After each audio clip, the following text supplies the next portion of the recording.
Sampung mga pagkain na maaari mong ikamatay. Welcome sa Arvin Polo TV. Hindi lahat ng pagkain, lalo yung mga masasarap, ay pwedeng kainin dahil maaaring nagtataglay ito ng lason o substance na maaaring makaapekto sa ating kalusugan. Ngunit may ilan pa din naman na kahit ipinagbabawal ito, ay patuloy pa ding kinakain ng mga tao. Maaaring gustong-gusto nila ang pagkain nito dahil sa kakaibang lasa na taglay nito. Ngunit bakit kaya ito itinuturing na poisonous? At ano ang epekto nito sa ating kalusugan? Kaya naman sa video na ito ay aalamin at pag-uusapan natin ang 10 mga pagkain na maaaring ikamatay ng sinumang kakain nito. Kaya naman simulan na natin. Number 1. Fugu. Ang fugu o pufferfish ay isang isda na kilalang kilala hindi lamang sa kakaibang lasa nito kundi pati na rin sa panganib na kaakibat ng pagkain nito. Sa Japan ay itinuturing itong espesyal na pagkain, ngunit delikado rin dahil sa taglay nitong lason na tinatawag na tetrodotoxin. Ang lason na ito ay napakalakas at kahit kaunting dami lamang ang makain ay maaaring magdulot ng paralysis o kamatayan. Ang tetrodotoxin ay matatagpuan sa iba't ibang bahagi ng fugu.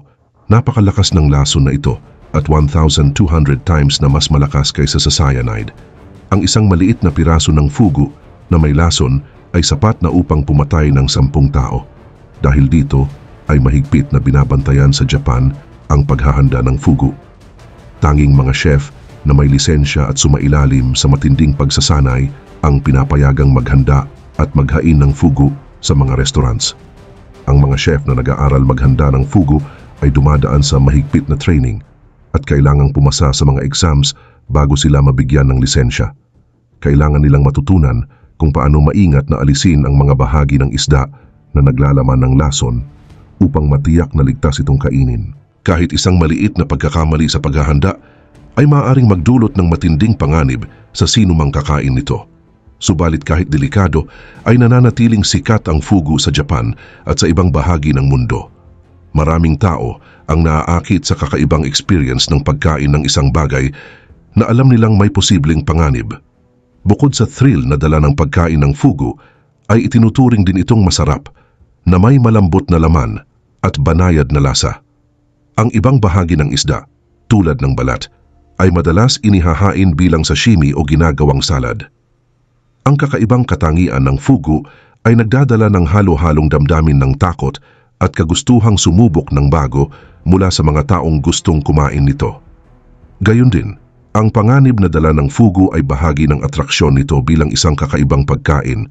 Ang mga taong kumakain nito ay hindi lang naghahanap ng lasa, kundi pati na rin ng kakaibang thrill na hatid ng pagkain ng isang bagay na posibleng magdulot ng kamatayan. Bagaman may mga hakbang upang masiguro ang kaligtasan ng mga kumakain nito, ay may mga naiuulat pa ring kaso ng pagkalason mula sa fugu bawat taon. Number 2. Casu marzu. Ang casu marzu o kilala rin bilang rotten cheese o maggot cheese ay isang tradisyonal na cheese mula sa Sardinia Island sa Italy. Ang pangalan ng cheese na ito ay nangangahulugang bulok na keso. Ang paggawa ng casu marzu ay nagsisimula sa paggawa ng pecorino. Pagkatapos mag-curdle at mag-mature ang pecorino, ay tinatanggal ang ibabaw na bahagi nito upang puntahan ng mga langaw. Ang mga langaw ay naglalagay ng kanilang mga itlog sa cheese at pagkalipas ng ilang oras ay nagiging larvae na ang mga itlog. Ang mga larvae ay gumagalaw sa loob ng cheese at tinutunaw ang mga taba nito sa pamamagitan ng kanilang enzyme. At nagre-resulta ito upang maging malambot at maasim ang cheese. Subalit, ang prosesong ito ay nagdudulot ng pagkabulok ng cheese na siya namang nagbibigay dito ng kakaibang lasa at texture. Katulad ng nabanggit kanina, ang casu marzu ay nagiging malambot at kadalasan ay nagiging liquid ang loob nito. Matapang ang amoy nito at maasim naman ang lasa. At ito ay maaaring magbigay ng kakaibang experience para sa mga kumakain nito. Gayon din, ang mga larvae ay may kakayahang tumalon ng ilang inches kung sila ay magagalaw, kung kaya't kinakailangan na maging maingat sa pagkain nito. Bagamat itinuturing na delikado ang pagkain ng casu marzu dahil mayroon itong mga buhay na larvae, ay patuloy pa rin nilang pinaniniwalaan na ligtas itong kainin kung tama ang pagkakagawa dito. Sa kabilang banda, ang casu marzu ay naging sentro rin ng mga kontrobersya. Ang European Union ay nagtakda ng mga regulations na nagbabawal sa paggawa at pagbebenta ng mga produkto na may buhay na organisms tulad na lamang ng casu marzu. Subalit, patuloy pa rin itong ginagawa ng mga taga-Sardinia at patuloy ding binibili ng mga local residents at mga turistang nais subukan ng cheese na ito. Bagaman iligal ang pagbebenta nito sa maraming bansa, ang casu marzu ay nananatili pa rin bilang isang tanyag na pagkain para sa mga culinary adventurers. Ang mga turista na pumupunta sa Sardinia ay madalas ding naghahanap nito upang matikman ang isang kakaibang pagkain sa islang ito. Number 3, sanakji. Ang sanakji ay isang tradisyonal na pagkain sa Korea na nagmula sa southern part ng bansa, partikular sa mga lugar tulad ng Busan at Jeju. Kilala ito bilang isang uri ng sashimi o hilaw na seafood kung saan ang pangunahing sangkap nito ay buhay na octopus o nakji sa salitang Korean. Samantala, ang sanakji ay kadalasang inihahain sa mga seafood market at specialty restaurants at itinuturing na isang exotic at adventurous dish dahil gumagalaw ang mga galamay nito habang kinakain. Kaugnay pa nito, ang paghahanda ng sanakji ay nagsisimula sa pagpili ng sariwa at maliit na octopus. Ang octopus ay kinakailangang buhay pa upang masiguro ang quality at freshness nito. Pagkatapos ay tinatanggalan ito ng mga galamay at hinahati sa maliliit na bahagi at kadalasan ay nilalagyan ito ng kaunting sesame oil at sesame seeds para mas maging malasa ito. Dagdag pa rito, isa sa mga pangunahing characteristics ng sanakji ay ang paggalaw ng mga galamay nito. Ang pagkain ng sanakji ay nangangailangan ng maingat na pagnguya upang maiwasan na dumikit ang galamay sa loob ng lalamunan na maaari namang maging sanhi upang masakal ang isang tao. Dahil dito, ipinapayo na ang pagkain ng sanakji ay dapat gawin ng may pag-iingat, lalo na para sa mga beginners o first time pa lamang kakain nito. Gayon din, ang lasa ng sanakji ay maaring ilarawan bilang masarap, ngunit medyo maalat, na may kasamang natural na tamis mula sa octopus. Ang sesame oil at sesame seeds ay nagdaragdag ng nutty flavor, habang ang sariwang laman naman ng octopus ay nagbibigay ng isang malutong na texture. Karagdagan pa, madalas ding inihahain ang sanakji kasama ng iba't ibang dipping sauces tulad ng soy sauce o chili paste na nagbibigay ng karagdagang lasa dito. Ngunit, sa kabila ng pagiging popular ng pagkain ito sa ilang bahagi ng South Korea, ang sanakji ay itinuturing din bilang isang kontrobersyal na pagkain para sa ilang mga tao. At ilang mga animal rights activists ang nagsasabi na ito raw ay isang uri ng kalupitan na ginagawa sa mga hayop dahil kinakain ang mga octopus kahit buhay pa ang mga ito. Sa katunayan, maraming mga vloggers ang nagbabahagi ng kanilang karanasan patungkol sa pagkain ng sanakji. Number 4, blood clams. Ang blood clams o Anadara granosa ay isang uri ng shellfish na sikat sa ilang bansa tulad ng China, Thailand at iba pang bahagi ng Southeast Asia. Bagamat masarap at kilalang delicacy, ang blood clams ay mapanganib dahil maaari itong magdulot ng malubhang food poisoning. Ang blood clams ay nabubuhay sa malalim at putikang bahagi ng dagat kung saan kakaunti ang oxygen. Dahil dito ay kailangan nilang mag-filter ng maraming tubig para makakuha ng pagkain. Sa proseso ng pag-filter na ito, hindi lang pagkain ang kanilang nakukuha, kundi pati na rin ang mga bakterya, virus, at iba pang mikrobyo na maaaring magdulot ng sakit sa tao. Ilan sa mga karaniwang mikrobyo na natatagpuan sa blood clams ay ang hepatitis A virus, typhoid at dysentery. Ang mga ito ay maaaring magdulot ng malubhang sakit sa sinumang kakain nito. At ang mga mikrobyong ito ay hindi agad namamatay sa simpleng pagluluto tulad ng pag-steam o pagpapakulo. Kaya kahit mukhang luto na ang blood clams ay maaari pa rin itong magdulot ng sakit kapag kinain.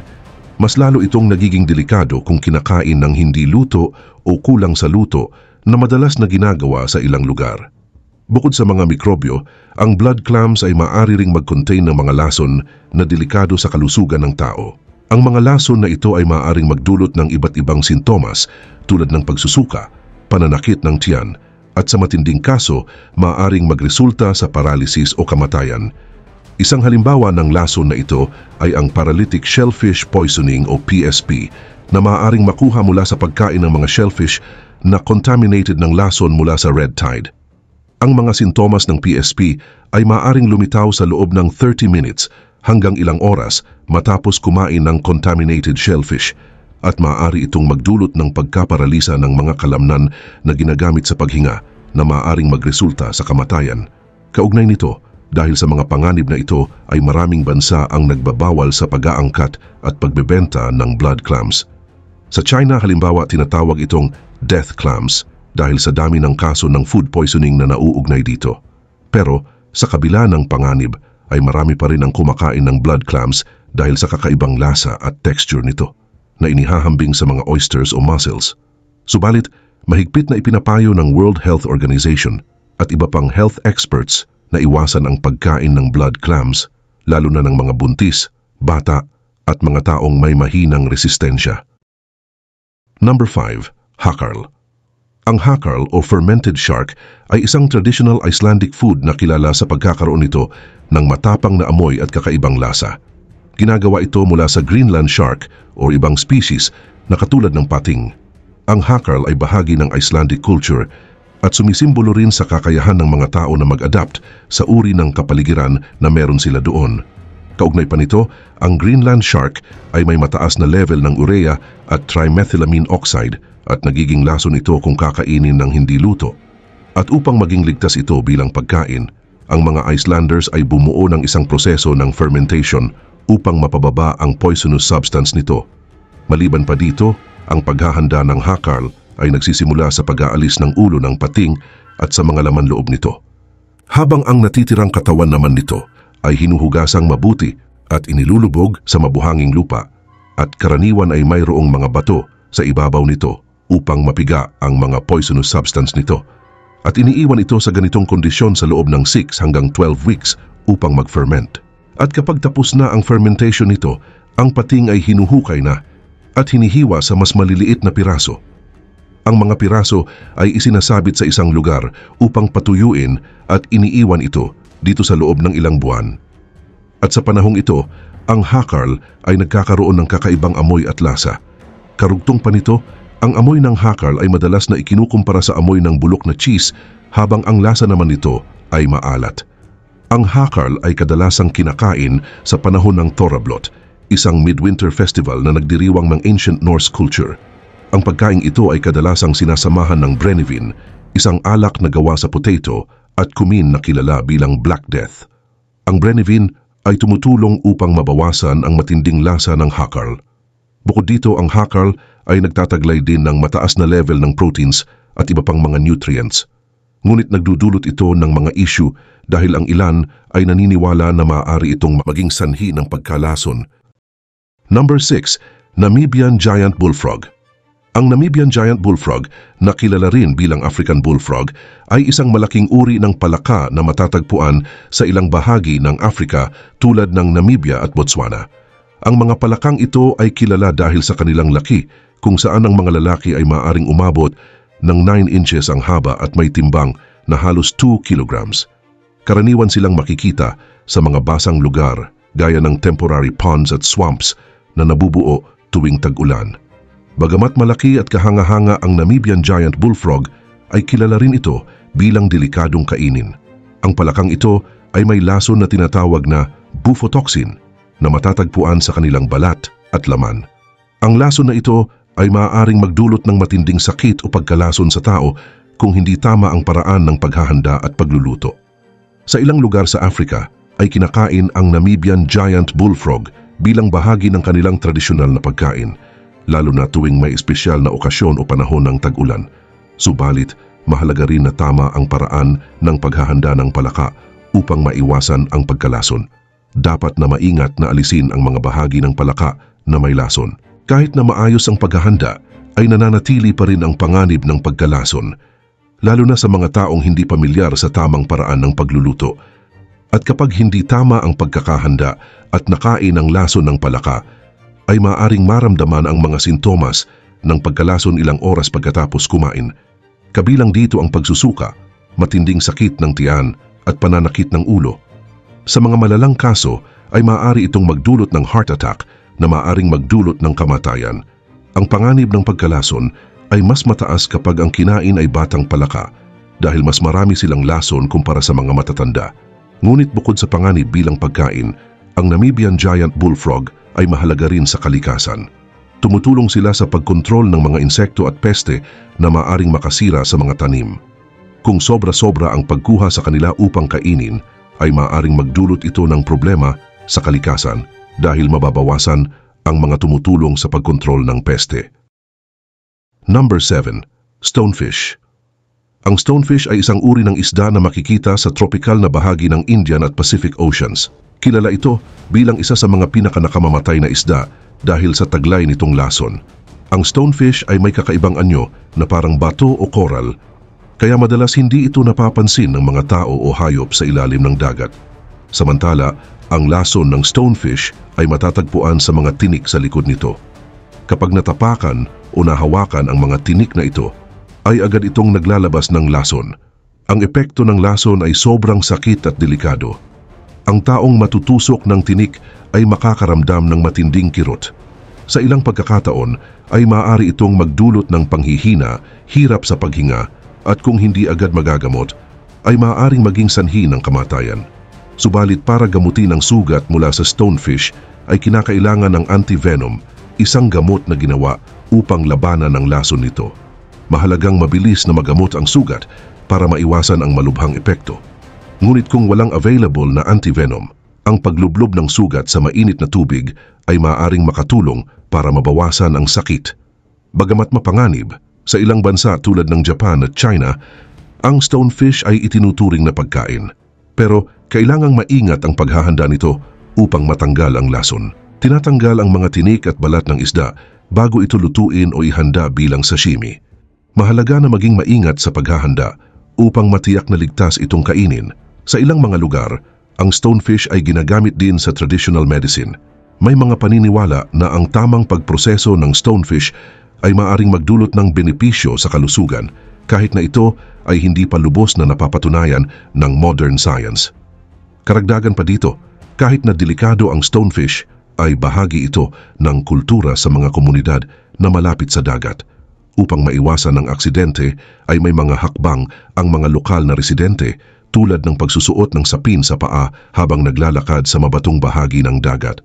Patuloy din na pinag-aaralan ng mga eksperto ang lason ng stonefish upang makagawa ng mas mabisang gamot at mas maunawaan ang posibleng gamit nito sa medicine. Number 8. Monkey brains. Ang pagkain ng utak ng unggoy ay isang kontrobersyal na paksa na madalas nababanggit sa mga kwento at palabas, lalo na sa Asia. Bagaman may mga nagsasabing ginagawa ito bilang isang espesyal na pagkain, ay hindi ito karaniwan at mas kilala sa mga kwento kaysa sa totoong buhay. Sa China ay may mga kwento na nagsasabing ang pagkain ng utak ng unggoy ay ginagawa ng mga mayayaman o ng mga taong naghahanap ng kakaibang karanasan sa pagkain. Sinasabi na noong panahon ng mga emperor, ito ay isang bihirang delicacy ngunit walang sapat na ebidensya na magpapatunay na ito ay talagang karaniwan. Maraming mga kwento ang naglalarawan dito bilang isang malupit na proseso, kung saan ang unggoy ay buhay pa habang kinakain ang utak nito. Subalit marami sa mga kwentong ito ay pinalalaki lamang at bahagi ng mga kwento. Bukod sa isyu ng kalupitan, ang pagkain ng utak ng unggoy ay delikado rin sa kalusugan. Ang utak ng hayop kasama na ang unggoy ay maaaring magdala ng mga prion, isang uri ng protein na nagdudulot ng seryosong sakit tulad ng Creutzfeldt-Jakob disease sa tao na katulad ng mad cow disease. Ang sakit na ito ay hindi natatanggal kahit lutuin pa ang utak, kung kaya't napakadelikado ng pagkain nito. Gayon din naman, ang ideya ng pagkain ng utak ng unggoy ay mas sumikat dahil sa mga pelikula, tulad ng Indiana Jones and the Temple of Doom, kung saan ipinakita ito bilang bahagi ng isang kakaibang kainan. Dahil dito maraming tao ang nagkaroon ng maling pananaw tungkol sa pagkain na ito at sa mga kultura sa Asya. Ngunit sa kabila ng mga kwento, ay hindi talaga pangkaraniwan ang pagkain ng utak ng unggoy. Maraming kultura sa Asya ang may mas malalim na tradisyon sa pagkain at hindi dapat mag-focus sa ganitong uri ng pagkain upang maintindihan ang kanilang kultura. Number 9. Giant African Snail. Ang giant African snail ay isang malaking uri ng kuhol na karaniwang matatagpuan sa mga lugar na may mainit na klima. Ang mga kuhol na ito ay kilala sa kanilang laki na maaaring umabot ng hanggang 20 centimeters. Bagamat mukha silang harmless o walang panganib, ay may dala silang malaking banta lalo na kung gagamitin bilang pagkain. Kaugnay nito, isa sa mga pangunahing dahilan kung bakit delikado ang giant African snail ay dahil maaaring magdala ito ng isang uri ng parasitic worm na tinatawag na Angiostronggylus cantonensis o rat lungworm. Ang bulate na ito ay maaaring magdulot ng isang seryosong sakit na tinatawag na eosinophilic meningitis. Ang sakit na ito ay nagdudulot ng matinding sakit ng ulo, lagnat at sa mas malulubhang kaso ay maaaring magdulot ng pagkabulag o pagkamatay. Sa Pilipinas at ibang bahagi ng mundo ay may mga taong kumakain ng iba't ibang uri ng kuhol. Bagamat maaaring ligtas itong kainin kung tama ang pagluluto, ay mataas pa rin ang posibilidad na magkasakit mula sa giant African snail, lalo na kung hindi maayos ang paghahanda o pagluluto. Ang bulate mula sa kuhol ay maaaring mapunta sa katawan ng tao at magdulot ng malubhang sakit. Bukod sa parasite, ang giant African snail ay kilala rin sa pag-iipon ng mga chemical mula sa kanilang kapaligiran. Ang mga kuhol na ito ay kumakain ng iba't ibang uri ng halaman at iba pang materyales na maaaring contaminated ng mga chemical. Ang mga lason na ito ay maaaring maipon sa katawan ng kuhol at kapag kinain ng tao ay maaari itong magdulot ng pagkalason. Kaugnay nito, ang mga sintomas ng pagkalason mula sa giant African snail ay maaaring magpakita ng iba't ibang anyo. Kabilang dito ang pananakit ng tiyan, pagsusuka at pagtatae. Sa mas malulubhang kaso ay maaari itong magdulot ng pagkahilo, panginginig at maaaring maging sanhi ng pagkamatay. Dahil sa mga panganib na ito ay maraming organizations ang nagbabala laban sa pagkain ng giant African snail.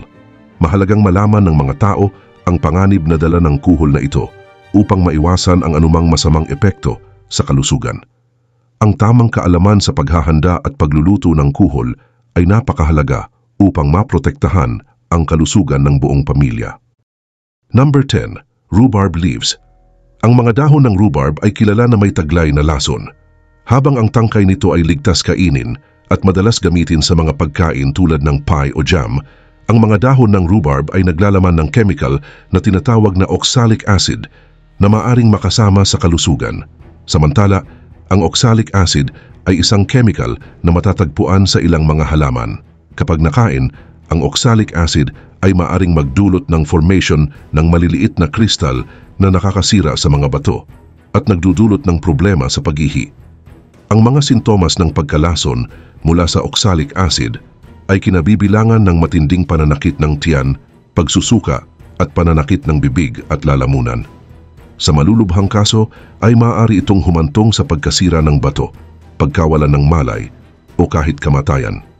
Bukod sa oxalic acid, ang mga dahon ng rhubarb ay may taglay din na anthraquinone glycosides, isang chemical na maaaring magdulot ng pagtatae at dehydration. Kapag sobrang dami ang nakain, ay maaaring magresulta ito sa matinding pagtatae at pagkawala ng balance sa mga mineral ng katawan. Dahil sa kombinasyon ng mga epekto ng oxalic acid at anthraquinone glycosides, ay mapanganib ang pagkain ng mga dahon ng rhubarb. Subalit, noong panahon ng World War I, ay may mga tao na nalason matapos gamitin ang mga dahon ng rhubarb bilang pagkain dahil sa kakulangan ng ibang mapagkukunan ng pagkain. Dahil dito, nagbigay ng babala ang mga health experts na ang mga dahon ng rhubarb ay hindi dapat kainin. Kahit na hindi agad nagdudulot ng pinsala ang paghawak sa mga dahon ng rhubarb, ay may posibilidad na mapunta sa kamay ang lason at aksidenteng makain ito. Kaya ipinapayo na maging maingat sa paghawak ng mga dahon ito, lalo na kung may mga bata o matatanda na mas madaling maapektuhan ng lason. Karagdagan pa dito, ang mga babala tungkol sa rhubarb leaves ay mahalaga, lalo na para sa mga nagtatanim nito sa kanilang mga bakuran. Bagamat masarap gamitin ang tangkay ng rhubarb sa mga pagkain, ang mga dahon nito ay dapat itapon ng maayos upang maiwasan ang aksidenteng pagkakain. Mahalaga rin ang kaalaman tungkol sa lason ng rhubarb leaves upang mapanatili ang kalusugan at kaligtasan ng pamilya.